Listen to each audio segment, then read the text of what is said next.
दोस्तों यहाँ पे आप सभी के साथ बात करने वाला हूँ कुछ ऐसे स्टॉक्स के बारे में जो आपके हमारे सबके फेवरेट रहे हैं कुछ समय में।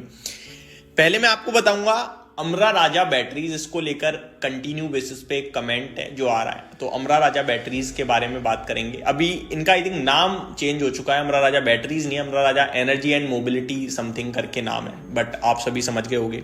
देन ओला इलेक्ट्रिक रिसेंटली बड़े एक्शन में रहा है, उसके बाद हमने आप सभी के साथ एक ही चीज बोली है कि भैया इस शेयर से अभी सावधान रहें या फिर बहुत ही लिमिटेड निवेश रखें। निवेश आप कर सकते हो लेकिन लिमिटेड, क्योंकि कंपनी ऐसा कुछ अभी शो नहीं कर रही है कि आप इसको इतनी वैल्यू पे करो।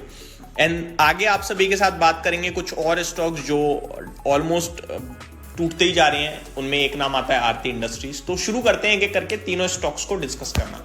शुरुआत करना चाहूंगा, रिसेंटली बहुचर्चित स्टॉक है आपका ओला इलेक्ट्रिक। करंटली 35,000 करोड़ के मार्केट कैप पे 82 रुपीज के प्राइस पे स्टॉक क्लोजिंग देता हुआ दिखा है हमें। कंपनी की बात करें तो वॉल्यूम्स हैवी रहती हैं, इन्वेस्टर्स ट्रेडर्स के रडार पे रहता है ये शेयर। टेक्निकल बेसिस पे खराब चार्ट पैटर्न दिखता है मुझे, वन साइडेड फॉल आया 150 रुपए से, गिरते गिरते करीब 65-60 रुपए तक नीचे गया था। उसके बाद एक बाउंस बैक आया 100 रुपए तक का। ब्रोकरेज हाउसेस ने भी कुछ टारगेट्स दिए, 800 से 4000 प्लांट्स कर दिए कंपनी ने। एंड सारी खबरें खत्म होने के बाद फिर से नीचे जाने लगा है, 82 रुपीज पे अभी आके खड़ा हो गया है। क्या करें, देखो इस स्टॉक की एक ही कहानी है दोस्तों कि ये मार्केट में है और दिख रही है, और फैक्ट्रियां बहुत हाई लेवल हाई कैपेसिटी पे रन कर रही हैं, तो कंपनी काम कर रही है, कंपनी करेगी कुछ, लेकिन क्योंकि कुछ नहीं करते हुए दिख पा रही है या जो भी कर रही है वो लॉस में दिख रही है, इसकी वजह से हमने सेफ्टी पॉइंट ऑफ व्यू से लिमिटेड इन्वेस्टमेंट करना है। अगर बन गया ठीक है, नहीं बना तो लिमिटेड है भाई साहब, ज्यादा कुछ जाएगा नहीं। ये जरूर रखिएगा, बड़ा अमाउंट अभी इस समय इस स्टॉक में नहीं लगाना चाहिए, ऐसा मेरा मानना है।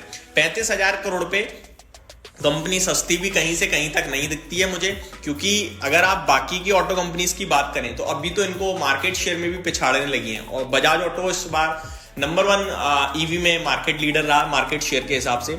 तो जो ईवी ओला इलेक्ट्रिक के चाहने वाले करते थे, उनको बता दूं कि अब बड़े प्लेयर्स भी उतर चुके हैं इस फील्ड में, कंपटीशन टफ है, और अब वो बेस नहीं रहा है ओला इलेक्ट्रिक का कि छोटा है उसको तुरंत डबल कर देंगे। अब बेस भी बड़ा हो गया है, यहां से कस्टमर सेटिस्फेक्शन मस्ट है, जो अभी ओला इलेक्ट्रिक देने में असफल है, बट उस पर काम कर रही है, अच्छी बात यह है।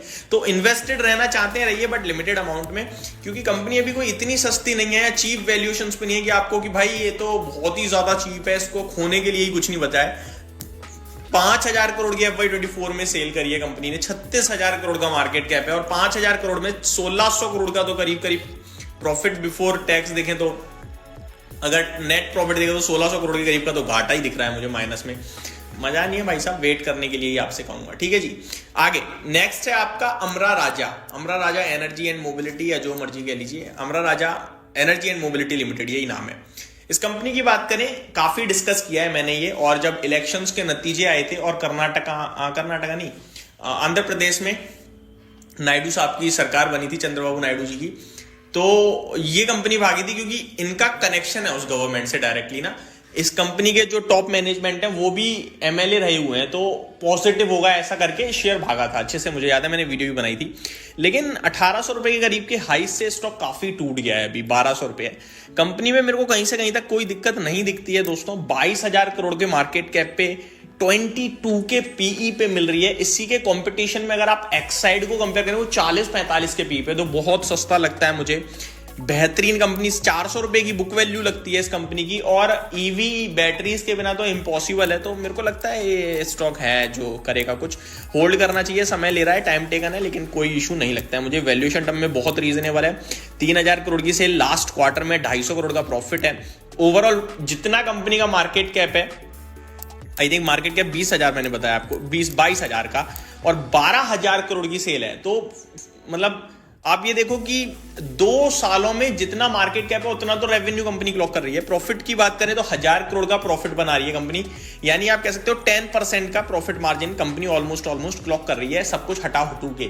दैट मीन्स अगर 20,000 करोड़ का मार्केट कैप अगर हो रहा है, कंपनी अगर आगे चलकर प्रॉफिट सेम ग्रोथ भी मारती है, मतलब 11,000 से 12,000 से 12,000 करोड़ की भी, तो 1,000 करोड़ और बन जाएगा प्रॉफिट। यानी कंपनी आप ये देखो कि 2,000 अगले 10 साल में जितना कंपनी का मार्केट कैप, 20 साल में कंपनी का जितना मार्केट कैप, उससे ज्यादा तो प्रॉफिट बन रहा है, ठीक है।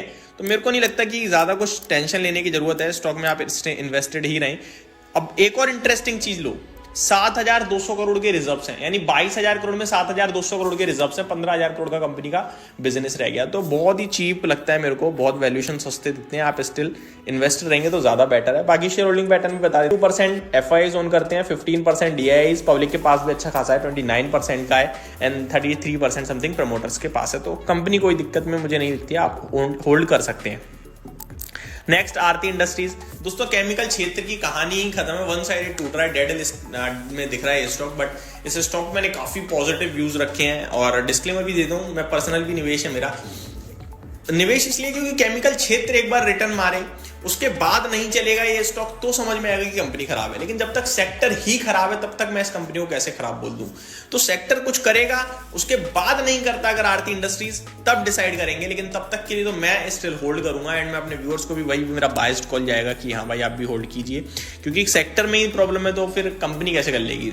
कंपनी को चलने के लिए सेक्टर भी चलना चाहिए, फिर सेक्टर के सामने कंपनी की ग्रोथ और सेक्टर में कितनी ग्रोथ है वो डिसाइड करेगी कंपनी अंडर परफॉर्म कर रही है या आउट परफॉर्म कर रही है। बाकी 150 रुपए की बुक वैल्यू है कंपनी की, 420 रुपए पे आगे खड़ा हो गया है, तो महंगा तो रहा नहीं कुछ ज्यादा। 34 के पीई पे हालांकि ट्रेड कर रहा है, क्योंकि अर्निंग्स ही टूट गई हैं। अब फ्यूचर देखा जाए तो वो कैसा होगा वो वक्त बताएगा, बट बड़े लंबे समय से नहीं चला है, प्रॉफिट से ज्यादा शेयर का प्राइस टूटा है, तो रीजनेबल है, कोई दिक्कत नहीं दिखती है मुझे, होल्ड ही करना चाहिए। तो ये मेरी तरफ से अपडेट थी, उम्मीद करता हूँ ये वीडियो आपको पसंद आई होगी। Thank you so much.